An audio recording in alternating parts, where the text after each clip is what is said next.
രഹസ്യമായി കാമകേളികളിൽ ഏർപ്പെടുക, സംഘം ചേർന്ന് കാര്യങ്ങൾ നേടുക, സമയവും കാലവും നോക്കാതെ സംഗ്രഹണം നടത്തുക, എപ്പോഴും സംശയദൃഷ്ടിയോടെ ഇരിക്കുക എന്നീ 5 കാര്യങ്ങൾ കാക്കയിൽ നിന്ന് പഠിക്കാം.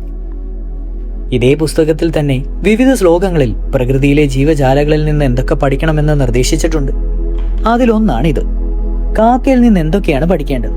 ഒന്നാമതായി ഗൂഢമൈഥുന്യത്തെക്കുറിച്ച് പറയുന്നു. കാക്കകൾ ഇണചേരുന്നത് ഒരിക്കലും ആരും കണ്ടിട്ടില്ല. പ്രകൃതിയിലെ മറ്റ് ജീവജാലങ്ങൾക്കില്ലാത്ത പ്രത്യേകതയാണിത്. വളരെ രഹസ്യമായി ചെയ്യേണ്ട കാര്യങ്ങളിൽ ഒന്നാണിത്.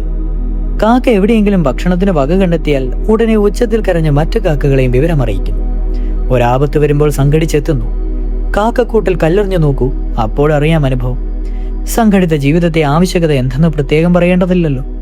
ഒറ്റയ്ക്ക് നിന്ന് നേടുന്നതിനേക്കാൾ സംഘടിച്ചു നിന്നാൽ കാര്യങ്ങൾ നേടിയെടുക്കുവാൻ സാധിക്കും.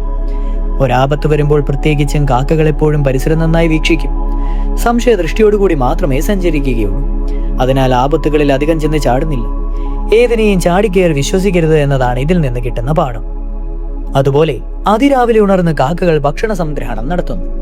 ഊർജ്ജസ്വലമായ പ്രഭാതത്തിൽ കാര്യങ്ങൾ ആരംഭിക്കണമെന്ന് ഇത് പഠിപ്പിക്കുന്നു. ഇങ്ങനെ കാക്കകളിൽ നിന്ന് 5 കാര്യങ്ങൾ പഠിക്കണമെന്ന് ചാണക്യൻ പറയുന്നു.